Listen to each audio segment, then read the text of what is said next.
All right. Shalom. Call halal Yahweh, Bahashem, Yahweh Shai, Bahashem Rakakodash. Double honors to the apostles and elders of Great Millstone. This video is going to be of giants in the book of Enoch are false, or something to that effect.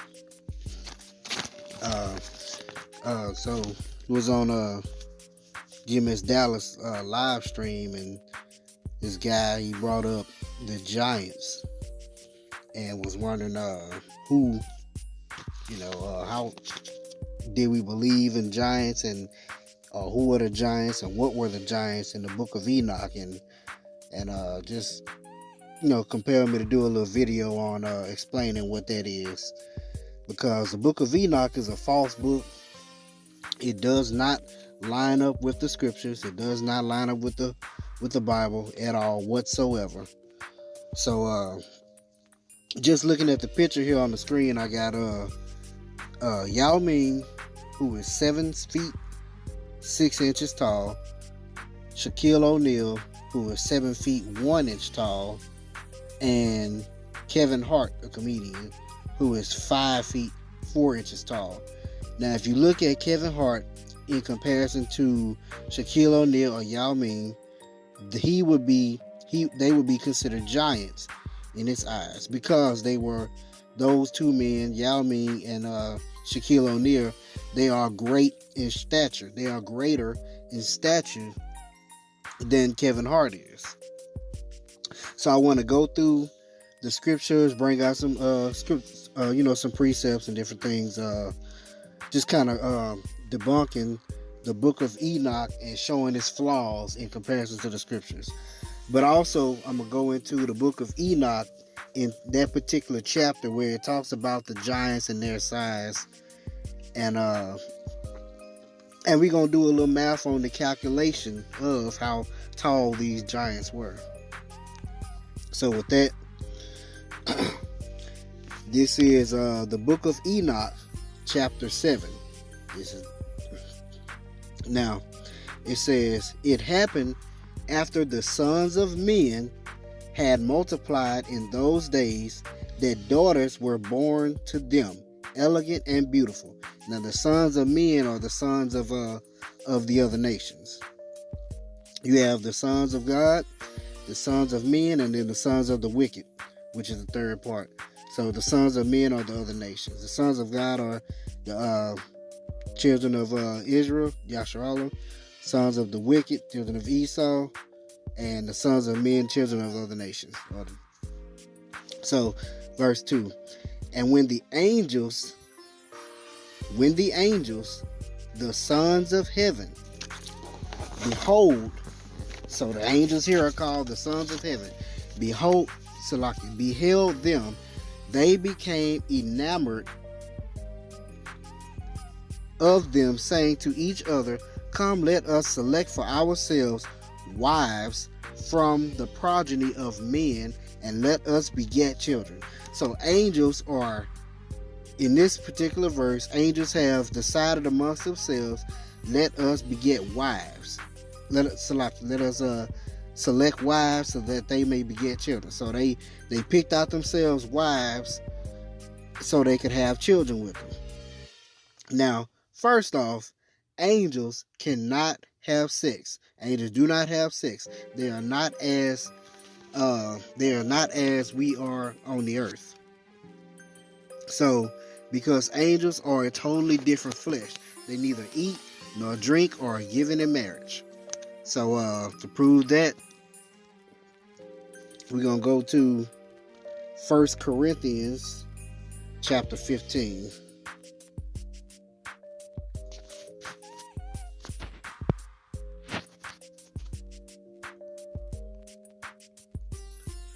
This is 1 Corinthians chapter 15, verse 39. "All flesh is not the same flesh, but there is one kind of flesh of men, another flesh of beasts, another of fishes, and another of birds." So you have one a kind of flesh for men, you have a different flesh for beasts, or a different flesh for animals, a different flesh for fishes, and a different flesh for birds. So men cannot go into beasts, men cannot go into fishes, men cannot go in onto birds and raise up seed. We cannot have sex with beasts, neither beasts can have sex with fishes, fishes cannot have sex with birds, and vice versa, all that. But then verse 40 says there are celestial bodies and bodies terrestrial. Celestial bodies are basically the angels in heaven, in the third heaven. Those are celestial bodies, and bodies terrestrial, which is terrain, which is referred to earthly. But the glory of the celestial is one, and the glory of a terrestrial is another. There is one glory of the sun, and another glory of the moon, another glory of stars. For one star differeth from another star in glory.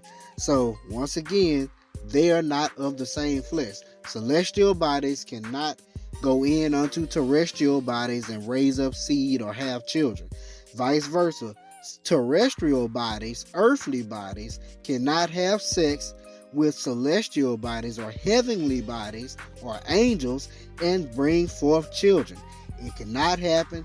That's a contradiction to the scriptures already. And I only read 2 verses in this chapter.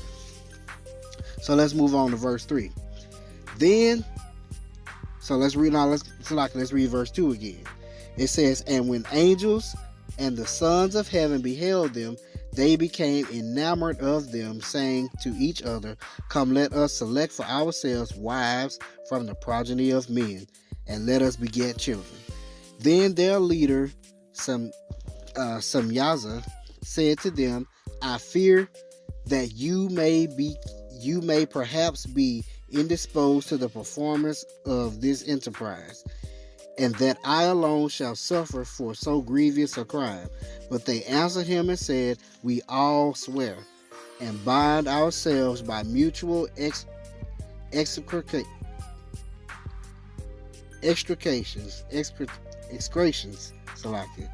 that we will not change our intention, but execute our projected undertaking. Then they swore all together, and all bound themselves by mutual excretions. Their whole number was 200 who descended upon Ardis and the top of the Mount Armon. The mountain thereof called Armon, because they had sworn upon it and bound themselves by mutual excretions. Execrations. I keep messing that word. These are the names of their chiefs. I'm not going to read all them names, because it says these were the perfects of the 200 angels, and the remainder were all with them. I'm not going to read them names, because this is a fake book anyway. Verse 10. Check this out. Then they took wives which chose for himself, whom they began to approach, and whom they cohabitated, teaching them sorcery, incantations, and dividing the roots of trees. And women conceiving brought forth giants. Here we go. Whose stature was each 300 cubits. These devoured all which the labor of men produced, until it became impossible to feed them, when they turned themselves against men in order to devour them. But if you read in verse 12, whose stature was each 300 cubits. Now, let's go to Genesis, the 6th chapter, where the giants is referred to in the scriptures. This is Genesis 6, verse 1. And it came to pass, when men began to multiply on the face of the earth, and daughters were born unto them. Check this out. The sons of God, which were the Israelites, saw the daughters of men, which were the other nations, that they were fair, and they took them wives of all which they chose. Now in the book of Enoch, it says, verse 2, the sons of heaven beheld them and became enamored. But verse 3, it says, And the Lord said, my spirit shall not always strive with man. So these were men. These were not angels. The sons of God, not angels. For that he also is flesh, yet his days shall be 120 years. Verse 4, there were giants in the earth in those days. And also after that, when the sons of God came in unto the daughters of men, and they bare children to them, the same became mighty men, which were of old, men of renown. So, I want to go back to the book of Enoch, where it says, verse 12, whose stature was each 300 cubits. So, now if we go to, I'm going to go to 1 Samuel chapter 17, verse 4. So if you go to 1 Samuel chapter 17, verse 4, this gives the height of Goliath. You know, Goliath was considered a giant, was he not? So here we go.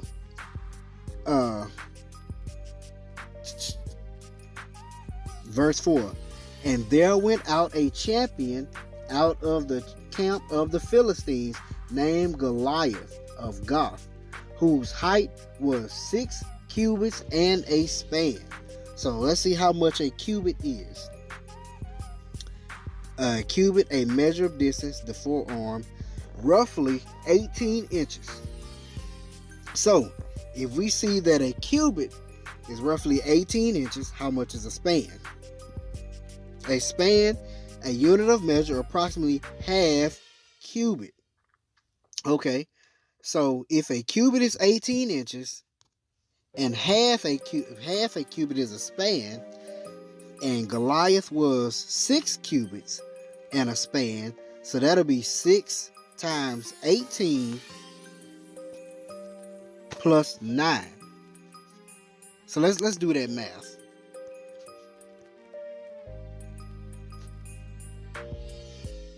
Six times 18 plus 9.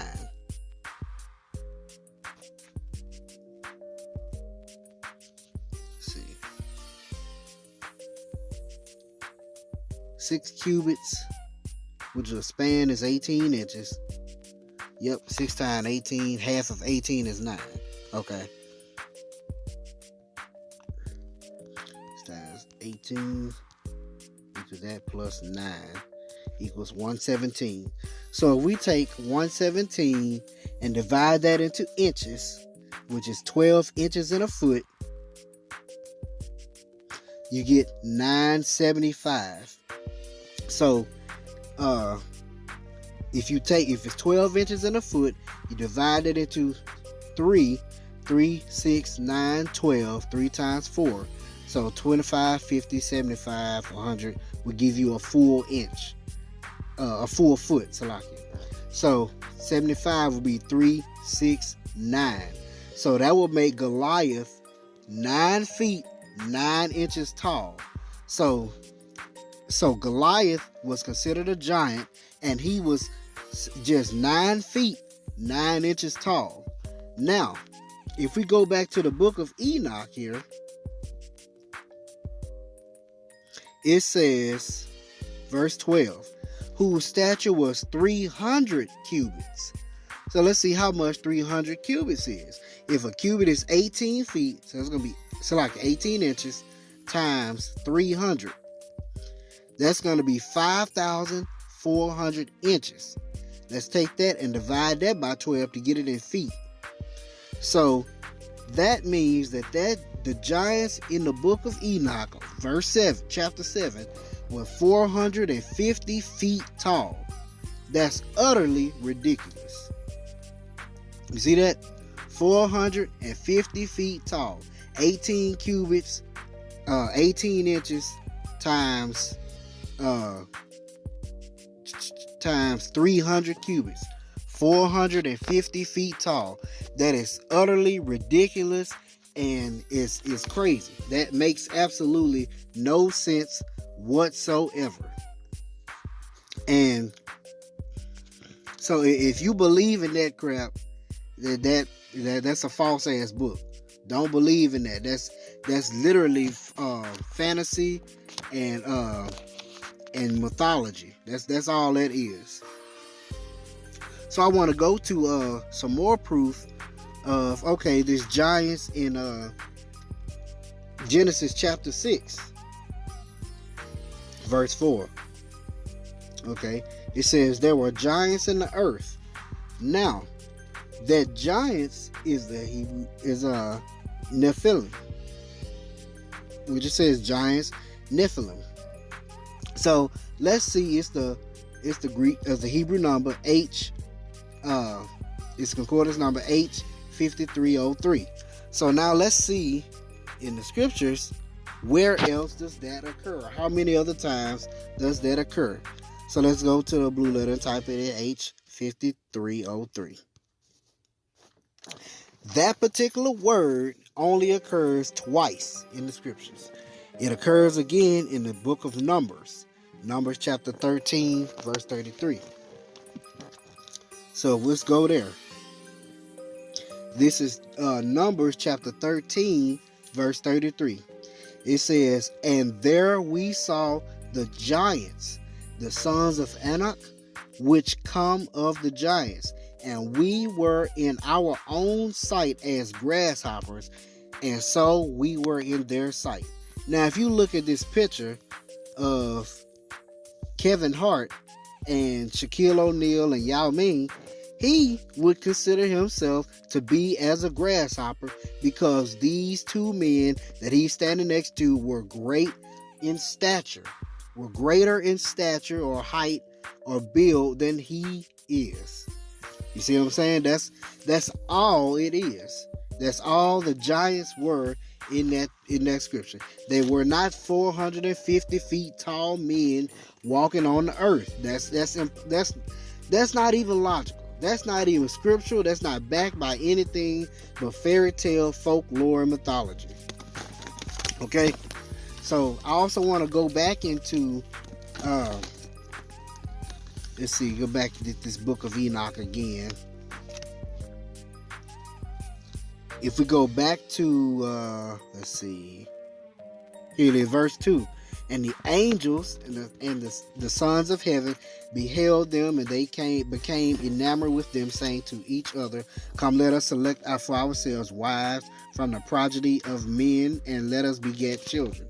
So once again, angels neither marry, drink, or eat, or given into marriage. They do not have sex, but they are in perfect order within the heavens. Now let's go to Matthew.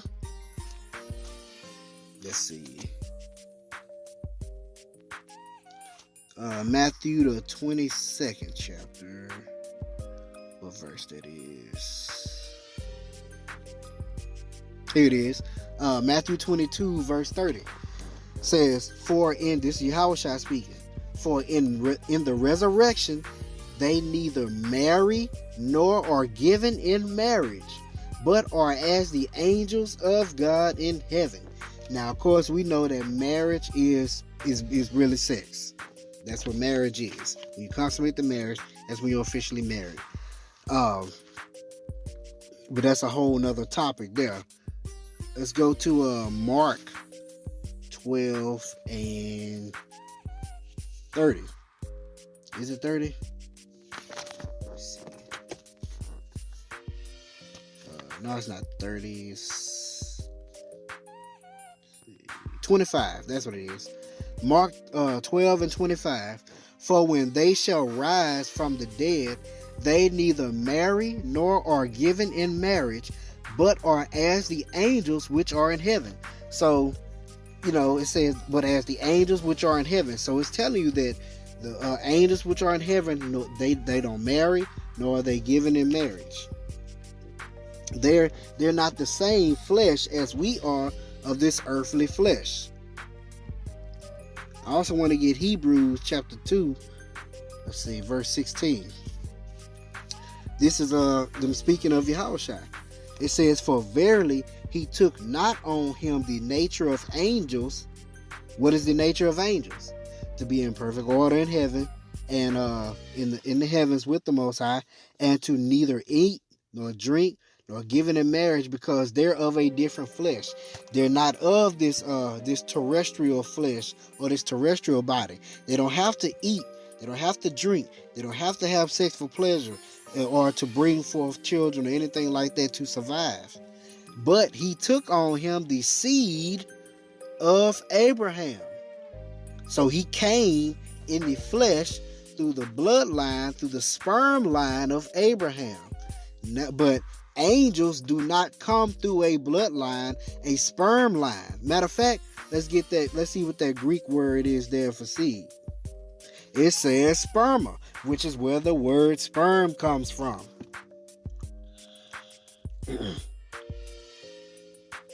Look at verse definition 2. The semen virile, the product of semen, seed, children, offspring, progeny. You see that word progeny? Did we not just see that word in the book of Enoch? Check this out.